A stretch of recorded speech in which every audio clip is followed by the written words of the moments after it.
সম্পর্ক তো আপনারা করতেছেন হেলাল ভাই, আওয়ামী লীগের সাথে সম্পর্ক তো আপনাদের। আমার কাজও না, আমার উচিতও না। আমি যেটা আপনাকে বলতে চাই, আপনি যেখান থেকে বললেন রক কাটা বা আপনাদের রাজনৈতিক প্রতিপক্ষ সম্পর্কে, সেটা নিয়ে আমি একটু প্রশ্ন করতে চাই। দেখেন, আমরা যখন 90-এর গণ আন্দোলন করছি, আপনি সেটা সামনের সারির সৈনিক, আমি পিছনের সারির হইলেও সৈনিক। আমরা কিন্তু একটা জিনিস ঠিক করছিলাম যে আমরা জামায়াতে ইসলামী বা জাতীয় পার্টিকে মূলধারা রাজনীতিতে আমরা অংশ নিতে দিব না। এই বিএনপি কিন্তু জামাতে ইসলামীকে সামনে নিয়ে এসে জামাত ইসলামীর সাথে রাজনীতি করে জামাত ইসলামীর লোকজনের গাড়িতে পতাকা দিয়ে জামায়াতে ইসলামীর কথায় পরিচালিত হয়ে একরকমভাবে বিএনপির জামায়াতিকরণ করে তারপরে বিএনপিকে চালাইছে। এখন হঠাৎ করে এখন আবার আপনাদের সাথে যে জামাত ইসলামের ম্যাট্রিক্স, সেটা কি লোক দেখানো? সেইটা কি আওয়ামী লীগ আর জাতীয় পার্টির যে ম্যাট্রিক্স ছিল সেই রকম, নাকি অতি অন্যায়ভাবে আপনারা জামায়াতের পিছনে লাগতেছেন শুধুমাত্র আওয়ামী বিরোধী ভোট ব্যাংকে অ্যাড্রেস করার জন্য? একটু যদি আমাদের বলতেন হেলাল ভাই।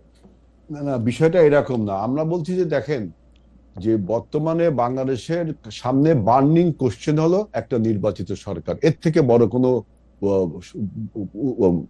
সুন্দর উত্তম ব্যবস্থা আর নেই। সেই নির্বাচনের যখন লন্ডন বৈঠকটা হয়ে গেল, অর্থাৎ নির্বাচন নিয়ে যে সংশয় বা আনসার্টেনিটি ছিল, সেই আনসার্টেনিটি দূর হয়ে গেল, নির্বাচনের সংশয়টা কেটে গেল। তখন দেখা যাচ্ছে যে বিভিন্ন রকম মানে অরাজনৈতিক ঘটনাকে, যেমন ব্যবসায়িক হত্যাকাণ্ডটাকে আপনি রাজনৈতিক হত্যাকাণ্ড বলে রাজনৈতিক স্বার্থসিদ্ধি এবং নির্বাচনকে বিঘ্ন করার জন্য অজুহাত হিসাবে কাজ করে বিভিন্ন রকম স্লোগান দিচ্ছেন, যেখানে আপনার বিএনপির নেতা নেত্রীদের নামে স্লোগান দেওয়া হচ্ছে, প্রভোকিং করা হচ্ছে, ইনভাইট করা হচ্ছে গন্ডগোলকে। কারণ আমরা জানছি, যদি যে প্রভোকিংস আমাদের বিরুদ্ধে করা হচ্ছে, যে ইনভাইট আমাদের করা হচ্ছে গন্ডগোলের জন্য, আমরা যদি আজকে সেই একই ভাবে একই ভাষায় রিটালিয়েট করি, তাহলে কি হবে? দেশে একটা গন্ডগোলের অবস্থা তৈরি হবে।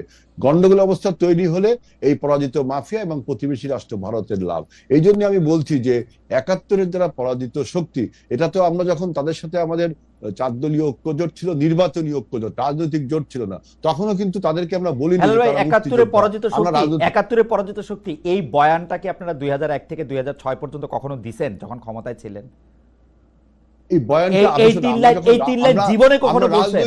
৭১-এর পরাজিত শক্তি, এই তিন শব্দ আপনারা জীবনে বলছেন কখনো? কেন বলবো না? কেন রাজনৈতিক যখন মুর্তজা ভাইয়ের অনেক বেশি মনে থাকে, আমি মুর্তজা ভাইয়ের দোহাই বাঁধবো যে মুর্তজা ভাই পলিটিক্যাল ডিসকোর্স আর নির্বাচনী ক্যাম্পেইন না ভাই। 2001 থেকে 2006 পর্যন্ত বেগম জিয়া বা জনাব তারেক রহমান বা জনাব আজিজুল বারী হেলাল কেউ কোনোদিন ৭১-এর পরাজিত শক্তি এই তিন শব্দ বলছেন জীবনে?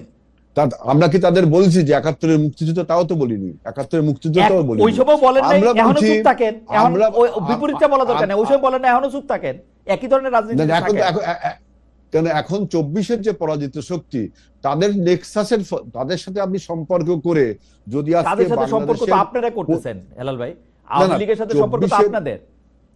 আমাদের সাথে আওয়ামী লীগের সম্পর্ক, আওয়ামী লীগের সাথে আর্ক রাইভেল, আমাদের সাথে তাদের সম্পর্ক থাকবে কেন? আজকে আওয়ামী লীগের যে রিহ্যাবিলিটেশন, এটা যদি আপনি বলতে চাই, তাহলে আপনি দেখবেন যে পিআর পদ্ধতি যখন আনা হয়, তখন কিন্তু আমি বহু টেলিভিশন টকশোতে বলছি যে এই পিআর পদ্ধতির ফলে, জামাত যে পিআর পদ্ধতিটা আনলো, এর ফলে কিন্তু উচ্চকক্ষে, যেহেতু নিম্নকক্ষে পিআর হবে না, উচ্চকক্ষে কিন্তু আওয়ামী লীগের রিহ্যাবিলিটেশনের একটা সুযোগ রয়ে গেছে। এটা কিন্তু এটা যদি জানতে চান, তাহলে আবার আমাকে বুঝায় বলতে হবে। কিন্তু এখন বক্তব্য হলো যে বাংলাদেশে যখন একটা নির্বাচনী পরিবেশ বিরাজ করছে, নির্বাচনটা প্রয়োজন, ঠিক তখনই বিভিন্ন রকম বয়ান তুলে আপনার রাজপথকে আবারও অস্থিতিশীল করে তুলছে।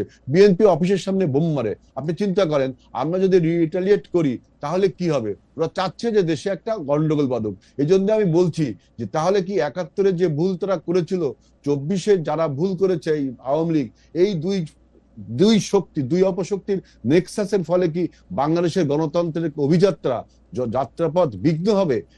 সেজন্য আমি বলছি যে আমাদের মনে রাখতে হবে যে আপনারা আজকে যে বিভিন্ন রাজনৈতিক দল, এনসিপি সহ, আপনারা যে বিএনপির কে মেলাইন করার, বিএনপির নেতা নেত্রীকে ডিফেম করে বক্তব্য দিচ্ছেন, মনে রাখবেন যে বাংলাদেশের গণতন্ত্র এবং বাংলাদেশের স্বাধীনতা রক্ষার এই মুহূর্তে শেষ রক্ষা কবচ কিন্তু বিএনপি, শেষ রক্ষা কবচ কিন্তু বিএনপি।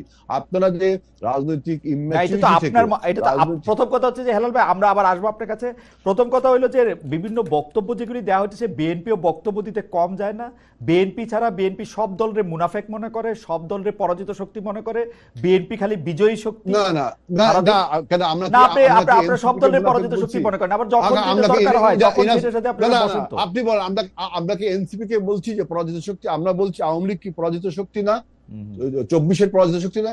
71-এ কি জামাত পরাজিত শক্তি না? তাহলে আমি আর কাউকে পরাজিত শক্তি, এই দুজনকে কি তো বললাম? সবাইকে বললাম না তো, আমি বললাম দুইজনকে, তাদের জামায়াতের 24-এর পরে তো 71 আসে নাই। আমি তো 71-এর পরে, আমি যে এই এখন আমি একটু আমির ভাই আপনাকে একটু অনুরোধ করব যে আপনি যদি পারেন একটু হাবিবুর রহমানের তারিখ আমার রুমের লাইব্রেরিতে আছে, আপনি একটু আমাকে একটু দিয়ে যাওয়ার ব্যবস্থা করলে আমি দেখাই দিতে পারি যে জামায়াত সম্পর্কে বিএনপি আসলে কি কি বলতো। এখন হঠাৎ করে বলাটা কেন চেঞ্জ হলো, এটা হলো আমার প্রশ্ন।